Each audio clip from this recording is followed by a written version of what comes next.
కంగారు పడి ముందుకు వెళ్ళిపోతానంటే అది అది మా బాధ్యత కాదు. వాళ్ళిద్దరూ ముందుగా చేసేయడం వలన ఏమన్నా మీకు తేడా వస్తుందా? మాకైతే నిజం ఒక మాట చెప్తున్నానండి, దీనికి ఇంకొక మాట యాడ్ చేసి దానికి చెప్తాను. మా వైపు నుంచి అమిత్ షా గారు మాకు ఫ్యామిలీ ప్లానింగ్ లేదు, కొత్త మిత్రులు ఎవరైనా వస్తారంటే వారు మాకు లైక్ మైండెడ్ పీపుల్ వస్తే మాకు ఆహ్వానిస్తున్నాను వారు కూడా చెప్పారు. కానీ ఇది బిగ్ పిక్చర్ లో ఇది కూడా part of the big picture. ఇది ఒకటే ఇప్పుడు అది టీడీపీ లాగానో వైసీపీ లాగానో చూడాలంటే ఇది ఒకటే పిక్చర్ వాళ్ళకి, కానీ మాకు బిగ్ పిక్చర్ లో ఇది కూడా పార్ట్ ఆఫ్ ది పిక్చర్ కాబట్టి మాకు కొంచెం టైం పట్టచ్చు. మా వరకు చెప్తున్నాను, మా వరకు మాకు అందిన సంకేతాలు ఈ పూట వరకు కూడా, లేకపోతే రాజ్నాథ్ సింగ్ గారు వచ్చి ఇంత పెద్ద బహిరంగ సభ చేయాల్సిన అవసరం అయితే లేదు సాయి గారు. అది నేను చెప్తుంటే వీరికి కోపం వచ్చేస్తుంది. రైట్ కృష్ణాంజనేయులు గారు, అసలు ఏం జరుగుతుంది? గొడవలు చల్లారుతాయా? సాయి గారు ఇంకొక మాట తెర వెనక జరిగే కూడా చెప్పాలి సాయి గారు. ఇవాళ కాపు రామచంద్రారెడ్డి గారు వైసీపీ ఎమ్మెల్యే గారు కూడా వేళ వచ్చి రాజ్నాథ్ సింగ్ గారి దగ్గరికి వచ్చి కలిసి వెళ్ళడం జరిగింది. ఇలా వేరే పార్టీల వైపు నుంచి కూడా మా వైపు చూస్తున్నాయి. ఒక రాయలసీమలో ఒక పెద్ద నాయకుడు వైసీపీ నుంచే వచ్చారు, 1,00,000 మందితో నేను జాయిన్ అవుతాను మాకు అవకాశం ఇస్తే అంటున్నారు.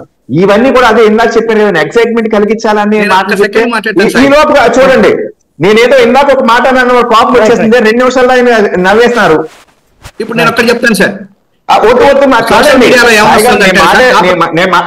నేను చెప్పింది నిజం కాకపోతే మాట్లాడారు కూడా, మీడియాతో కూడా మాట్లాడారు, నిజాలే చెప్తున్నాను. కానీ ఈ లోపు నేను మాట్లాడే లోపుగానే మీకు అడిగిన దానికి నేను రిలవెంట్ గా ఉన్నాను, మధ్యలో ఏలు పెట్టేయడానికి అంటే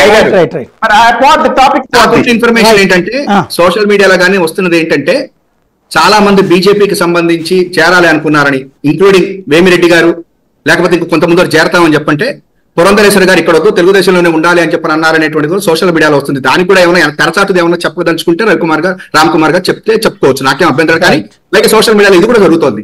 వేమిరెడ్డి గారు అట్లాంటి వాళ్ళు బీజేపీ డైరెక్ట్ కనబడింది, అది సోషల్ మీడియాలో వైరల్ అవుతుంది.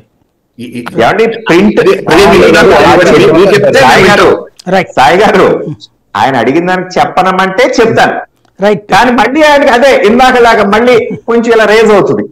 వద్దులు కానీ మీరు డైవర్ట్ అవుతుంది. దానికి డైరెక్ట్ ఆన్సర్ అడిగితే నేను చెప్పాను సాయి గారు. రైట్ చెప్పాలంటే మాత్రం నా వల్ల కాదు. నేను చెప్పిన దాంట్లో నిజం ఉందా లేదా అని మీరు యాక్సెప్ట్ చేశారు కదా, అంతవరకు చాలు. రైట్ కృష్ణాంజనేయులు గారు, అసలు ఏం జరుగుతుంది? ఈ సంఘర్షణలు ఆగిపోతాయా లేదా బీజేపీతో నెక్స్ట్ ఇష్యూ కూడా ఏమన్నా అవుతుందా? కొత్త సంఘర్షణ ఏమైనా వస్తుందా? సాయి గారు నమస్తే. రామ్ కుమార్ గారికి, సుందరం శర్మ గారికి, అదేవిధంగా వీరశంకర్ గారికి, అందరికీ కూడా నమస్కారం. ఇక్కడ బీజేపీ వాళ్ళకి ఇంకా తెలుగుదేశంతో పొత్తులోకి వెళ్తామో లేదో